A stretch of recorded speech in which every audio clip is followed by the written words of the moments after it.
इसलिए जो जीवन काल में अपने आप को जान लेता है महाराज, वही संत कबीर साहब की वाणी को सार्थक करते हुए अपने जीवन में जीता है। साधो भाई जीवत ही करो आशा, जियत कर्म की फांस न काटी, मुझे मुक्ति की आशा। साधो भाई जीवत ही करो आशा। जब हम आप इस शरीर में हैं, सेल्स काम करती है तभी आप कुछ कर सकते हैं। अगर ये सेल्स काम करना बंद कर देगा तो बस एक ही है, आपको भी घर से बाहर कर देंगे।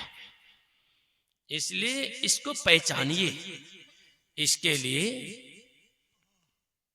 मेरे गुरुदेव का वचन है, मैं नहीं मेरा नहीं, यह तन किसी का है दिया, छीन लेगा कब इसे, इसका पता हमको नहीं। यह किसी ने, परमात्मा ने हमें दिया है इतना सुंदर शरीर, और इस शरीर को पाकर अगर बनाने वाले को याद नहीं किया, जो देता है शान से वो लेता है परेशान से। दे देता है भगवान ने बहुत सुंदर, अगर नहीं भगवान का गुणगान किया तो इतना परेशान करेगा, इतना जलील कर देगा कि आपके पास में एक ही चारा रहेगा बेचारा के पास, हे भगवान मुट्ठी भर जगह दे दीजिए, अब कोई उपाय नहीं है। जब चारों तरफ से जम का हथौड़ा गिरेगा, ताबड़ तोड़ हामड़, जैसे 40 टन का प्रेशर देकर ये चलता है रोड पर रोलर लेकर, तो सारे गिट्टी का अठबोगड़ी सब सीधा हो जाता है। पत्थर भी अपने आप को सोचने लगता है अब मैं कहां छिटक कर जाऊं, क्योंकि इसके पंजा के भीतर में घुस चुका हूं। उसी तरह से जब शरीर की शक्ति छीन होने लगेगी, काया काम करना छोड़ने लग जाएगा, तब पता चलेगा जमराज बाबा का हामड़ जब ऊपर से नीचे आएगा। एक आदमी ने कहा, अरे यार जमराज से हो गई दोस्ती, तो कहा कि जब तुम्हें बुलाने की आवश्यकता हो तो मुझे चिट्ठी देना। कहा, अरे यार मैं चिट्ठी जरूर दूंगा। कहा क्या? तो समय बीतता जा रहा है, केस पकना शुरू हो गया, दांत टूटना शुरू हो गया, आंखों की रोशनी घटना, आंखों की रोशनी भी कम होने लग गया। तो पहला जब चिट्ठी आया, दांत टूटने लगा, आदमी बड़ा होशियार है, ताकि लाल भात पार कैसे हो, हड्डी को हड्डी से कैसे चबाया जाए। तो विचार किया, तो उसने कहा अच्छा तो दांत टूट रहा है तो आर्टिफिशियल, आजकल बहुत सारे दांत लग जाते हैं, दांत तो लग जाएगा, मगर याद रखना जनाब साहब, दांत और मसूड़े से जो कंसर्ग होता है, कंटेक्ट रहता है, उसमें लार बनता है, वह लार जिब्या के द्वारा जब शरीर के भीतर में प्रवेश करता है तो पचाने में बहुत काम आता है। और ये आर्टिफिशियल क्या लार लाएगा बनाकर, इसको खारिज करता है। जमराज का पहला नोटिस को खारिज कर देता है। दूसरा नोटिस जब आता है, पहले तो संत कबीर साहब की वाणी में है, बरस 60-70 के भीतर केस सफेद भयो, उमरिया धोखे में खोई दियो। जब 60-70 वर्ष होता है महाराज, तो केस सफेद होने लग जाता है। मतलब आज के समय में 60-70 के अंदर कितने भीतर हो जाएंगे, सारी व्यवस्था रहते भी व्यवस्था चरमरा जाएगी और दुनिया छोड़कर जाना पड़ेगा। इसलिए आज कम उम्र में भी बाल पकने लग गए। तो परिणाम ये होता है, केस सफेद जब होता है, इसको भी एकदम छुट्टी कर देते हैं। 33 भस्मोल लगाकर केस का छुट्टी, बूढ़े बाबा भी जवान हो जाते हैं आईना में देखकर, ताकि ध्यान भजन करना ना पड़े। बहुत सारे आदमी, महाराज दशरथ ने देखा कि दाढ़ी पक रही है, मूंछ पक रहा है, केस पक रहे हैं, तो विचार क्या, अब फ्रेश होना है, भगवत भजन करना है, बेटा पर भार देना है, भगवत भजन करने के लिए वानप्रस्थ जीवन जीना है। और अभी उस समय शायद 33 भैसमोल नहीं था, नहीं तो वो भी लगाकर इसको छुट्टी कर देते, मगर अभी 33 भैसमोल है बस। अरे जवान लगावे तो लगावे, बूढ़े बाबा भी कम नहीं है, जवान से कभी दम भरकर जीने वाले बहुत ऐसे बूढ़े बाबा 33 भैसमोल लगाकर केस को कर दिया काला, क्योंकि भीतर में समाया है काला मन वाला। ऐसे में इसको भी खारिज कर देता है। चलो फिर कहता है आंख पर पड़ेगा छाला, ये मलुकदास जी महाराज की वाणी, आंख पर पड़ेगा छाला। जब छाला पड़ता है तो दिखलाई नहीं पड़ती है। अब परिणाम यह होता है कि शल्य चिकित्सा के द्वारा इसका भी हम अन्वेषण करा लेते हैं, इसका भी हम भेदन कराते हैं, परिणाम होता है कि अब देखने लग जाते हैं। तो भगवान ने बहुत सुंदर विचार किया कि आंख पर पड़ेगा छाला, कराएंगे ऑपरेशन, तो जब चढ़ेगा चश्मा तो खुट्टी कहाँ रहेगा, इसलिए भगवान ने पहले कनपट्टी लगाया कि भविष्य में चश्मा का खुट्टी यहीं पर अटकेगा आकर। आंख पर पड़ेगा छाला, नाक से बहेगा नाला, ऐसा नाला बहेगा कि जैसे नाला को पोंछने के लिए हाथ भी काम नहीं आएगी, क्योंकि हाथ भी काम नहीं आएगा, क्योंकि हाथ की शक्ति जब क्षीण होगी और नाक से जब नाला बहना शुरू करेगा तो काया का भी कमजोरी होने के कारण नाक भी पोंछना मुश्किल हो जाता है, बहुत सारी स्थितियां बदलती है। इसीलिए कहा नाक से बहेगा नाला, खड़े खड़े करेगा मल मूत्र का त्याग। अरे शक्ति नहीं रहेगी, भक्ति क्या करेंगे, इसलिए भक्ति ही करनी है तो भक्ति कर ले जवानी में। मतलब जब आपको भक्ति करने का मुहूर्त दिया है, सत्संग भजन ध्यान करने के लिए समय दिया है, अगर यह समय को खो दिया, हुजूर साहब की वाणी में होश कर चेतो सवेरे, सांस की मत आस कर, कब निकल जाएगी इसका पता हमको नहीं, होश कर चेतो सवेरे।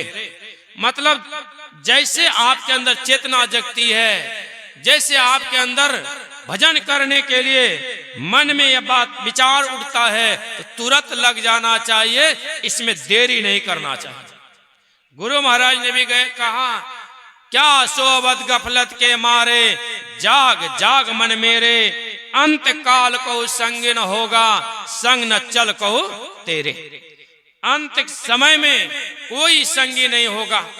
एक महात्मा हुए हंस जी महाराज, उनके पुत्र उत्तराखंड में कैबिनेट मंत्री है और धर्म की धुरी पर विस्तृत चर्चा करने वाले, विज्ञान और धर्म का समन्वय करके कहने वाले हंस जी महाराज की वाणी में है, मैं पढ़ा, सत्संग की महिमा बहुत बहुत, सत्संग की महिमा बहुत महान गे बहिना, जाने से सकल जहान। सत्संग की महिमा महान गे बहिना, जाने सकल जहान। उसी में से यह पंक्ति है, हित प्रेमी और बेटा बेटी का क्या कहा, हित, जो हमारा हित, हमारे लिए सोचने वाला, हित प्रेमी, बहुत आपको चाहने वाले, हित प्रेमी और बेटा बेटी। उसने छोड़ा नहीं, क्योंकि सिर्फ बेटा का ही उदाहरण नहीं दिया, बेटी को भी लिया है, क्योंकि जितना बेटा का अधिकार है उतना बेटी का भी अधिकार है। अरे अब तो जमाना भी बदला है कि बेटा ही कंधा नहीं देते, बेटियां भी कंधा देती है, बेटियां भी कम नहीं है। बेटा अगर वायुयान उड़ाता है, पायलट बनता है, बेटियां भी पायलट बनती है, आसमान में वह भी उड़ान को भरती है, वह भी कम नहीं है। ऐसे में कहा हित प्रेमी और बेटा बेटी, कौन जम से बचाओगे, किसी ने आपको जम से बचाने वाला नहीं है महाराज। इसलिए जम से बचाने वाले अगर कोई है संसार में, आप जानते हैं सच्चे संत सदगुरु ही एक ऐसे होते हैं जो जम के मुखमंडल से निकालकर जम को भी भगा देते हैं। आपको सुनाऊं, आज से बहुत दिन पहले मेरे साथ हंसराज जी महाराज, इसका पूर्व नाम कुछ और था, और मुरारी बाबा जो अभी वृंदावन की पावन धरती पर निवास कर रहे हैं, सब एक साथ आराध्यदेव के आश्रम में रहते थे। संजोग क्या हुआ कि एक दिन मैं, हंसराज जी महाराज और पूज्य मुरारी बाबा, ये तीनों सिमराही जा रहा था, जो सुपौल जिला में पड़ता है। संजोग क्या हुआ, रात्रि का समय सिकलीगढ़ धरहरा से निकला और सिंहेश्वर स्थान के पास में एक सत्संग मंदिर है, वहीं पर रात्रि में विश्राम किया और सुबह सुबह वहां से निकलकर सिमराही की ओर जा रहे थे। तो गाड़ी आने में देर थी, तो किसी आदमी ने मुझे पूछा, मैं नहीं जानता था, आहा डोल डाल से अलिए यो। मैं समझ नहीं पाया कि क्या कह रहा है, कि ये डोल डाल क्या होता है, मैं नहीं जानता था। तो ऐसे में तो मेरा साथी ने बतलाया।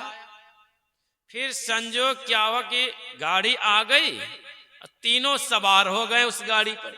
1210 चेचिस वाली गाड़ी, बड़ी गाड़ी थी, और सिमराही की ओर प्रस्थान कर गए। उस गाड़ी में अनेकों लोग थे, तो उसी में से हम तीनों थे। उसी में समय हो गया, 6 बज गया, 6 साढ़े 6। तो हम तीनों ने कहा, विचार क्या, कहा नहीं, स्तुति करना चाहिए। स्तुति, प्रार्थना, उपासना अंधविश्वास नहीं, बल्कि उतना ही सत्य है जितना जीवन के लिए, जीने के लिए हम श्वासें लेते हैं। तीनों ने स्तुतियां किया। स्तुति होने के बाद कुछ क्षण के लिए आंखें बंद करके ध्यानाभ्यास की। उसके बाद तीनों ने विचार किया, कहा चलो संत वाणी गाना चाहिए। हमारे पूज्य मुरारी बाबा कहते हो गाड़ी पे नहीं गाना चाहिए। तो हमारे हंसराज जी महाराज भी चुप हो गए। तो मैं कहा, देखिए मेरी गला की आवाज सही नहीं है, आवाज मेरी मोटी है और गाने की कला नहीं है, क्योंकि हम संगीतकार नहीं है। मगर संत वाणी एक ऐसी है। गुरु महाराज से पूछा, गुरु महाराज ने किसी से पूछा, ये बताओ दुनिया में सबसे मीठा क्या है, ये मीठी क्या है? गुरु महाराज जब पूछते हैं तो एक दूसरे को मुख देख करके चुप लगा दिए। गुरु महाराज कहते हैं, मुझसे अगर कोई पूछे तो मैं कहूंगा दुनिया में सबसे अगर मीठा या मीठी है तो संत वाणी है, क्योंकि संतों की वाणी अनुभव की वाणी होती है, टटोल की वाणी नहीं होती।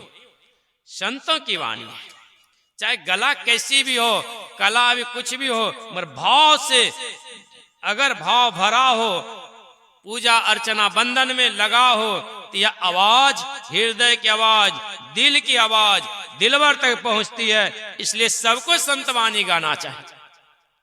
तो उसी में से संत वाणी के गायन के लिए मैंने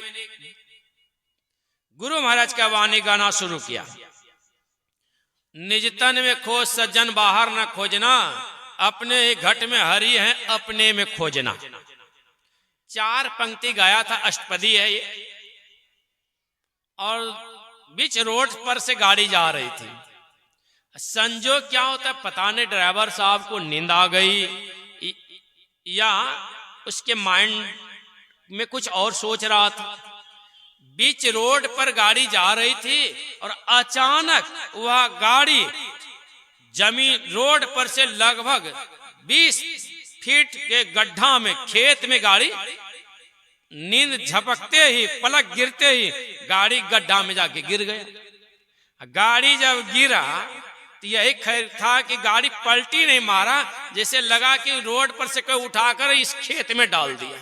हल्का सा हिलडोल हुआ तो इतने में क्या, सारे आदमी उठकर दौड़ने लगे, भागने लगे, घबराने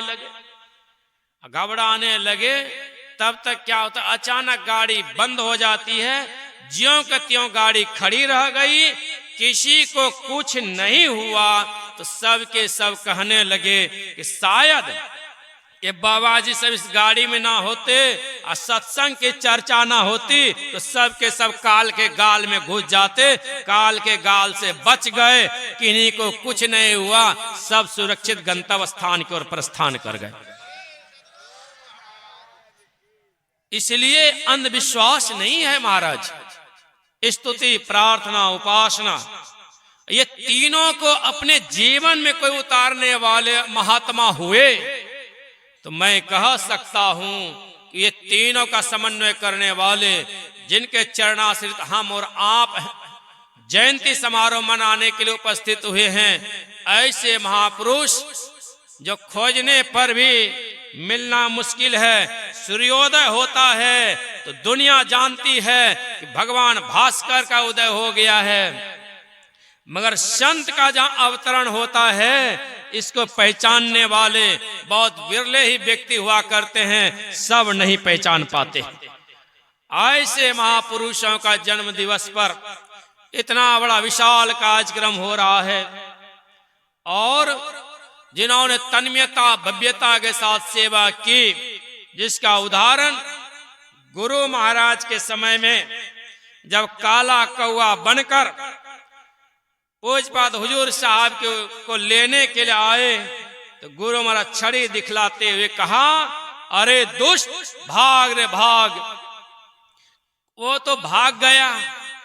बाद में जब पूछा कि महाराज आप किनको डांट कर भगा रहे थे, गुरु महाराज कहते हैं महाभारत के दौरान में पुत्र के रहते हुए पिता को रहते पुत्र की मृत्यु हो गई है, मगर मेरे रहते मेरे पुत्रों को कोई ले जाए यह संभव नहीं है, इसलिए मैंने डांट कर काल को भगा दिया और पूज्यपाद हुजूर साहब को नया जीवन प्रदान किया।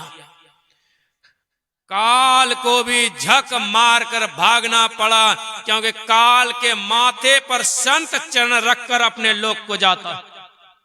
संत के चरण में काल भी नतमस्तक हो जाते हैं और कहते हैं महाराज आपकी चरण धूलि मेरे मस्तक पर पड़ जाए तो मैं अपने आप को सौभाग्यशाली समझूंगा।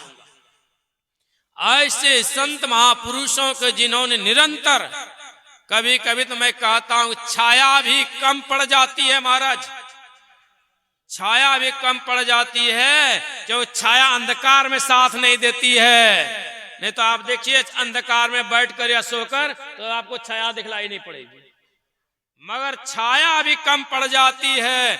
और पूज्यपाद हुजूर साहब की सेवा इतनी भारी पड़ जाती है कि छाया अंधकार में साथ छोड़ देती है, और अंधकार में भी गुरुदेव के साथ छोड़ने वाले नहीं हुए, और उनके बात को मानने वाले क्या दिन क्या रात, जिसने जीवन रूपी मंजूषा रूपी पेटी में रखा संजो कर, ऐसे संजोने वाले परम पूज्यपाद महर्षि संत सेवी परमहंस जी महाराज हुए, जिन्होंने इतनी तन्मयता के साथ सेवा की।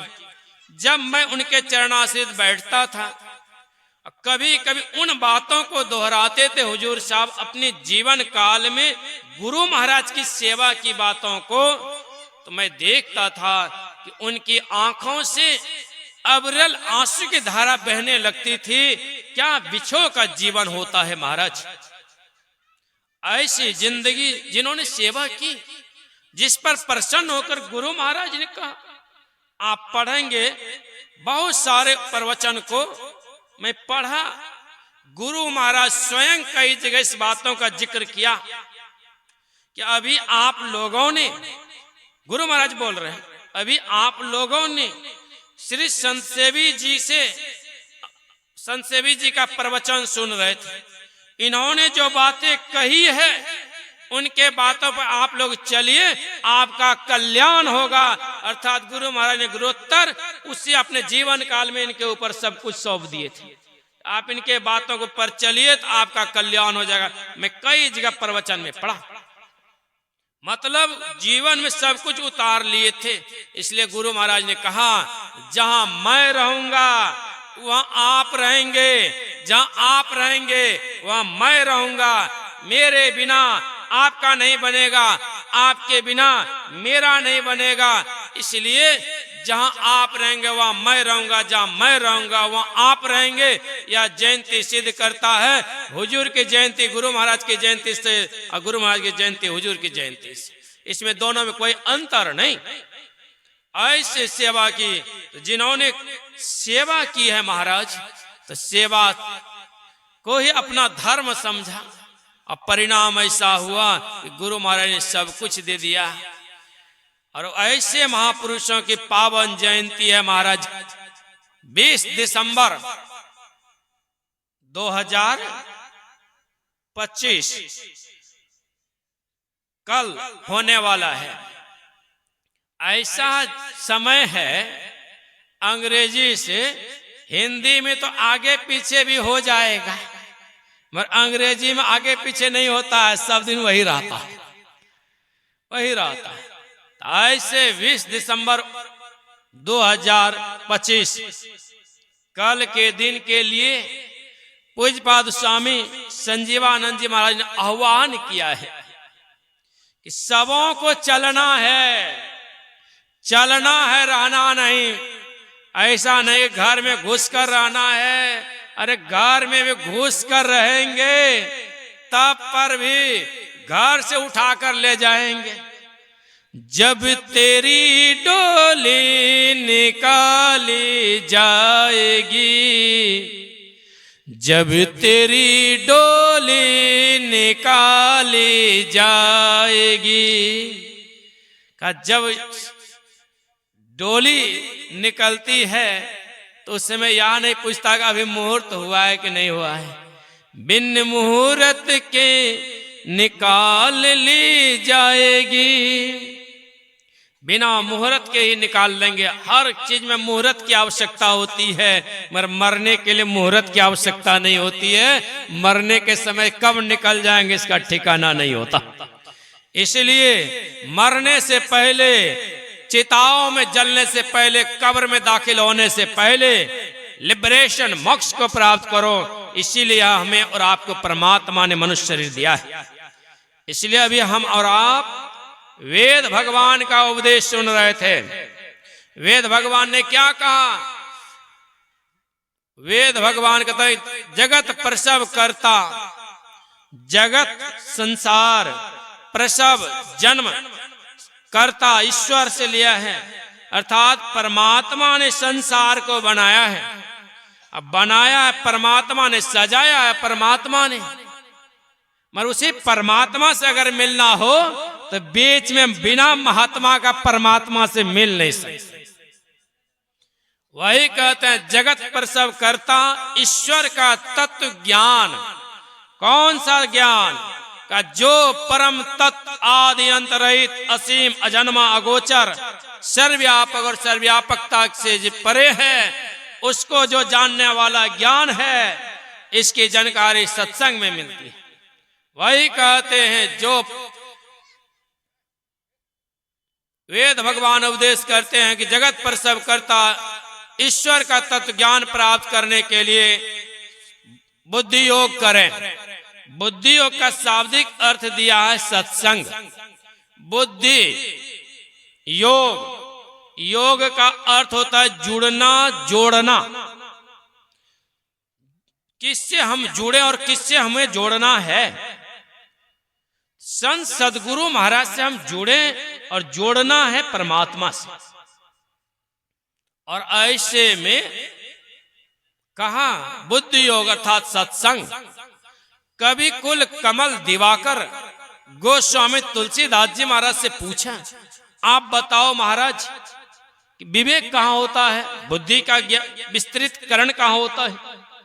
तो कवि कुल कमल दिवाकर गोस्वामी जी ने कहा, बिनु सत्संग विवेक न होई, राम कृपा बिनु सुलभ न सोई।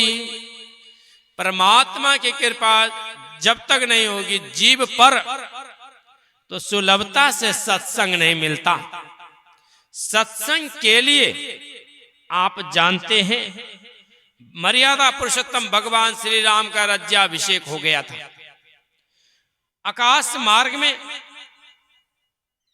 आकाश मार्ग से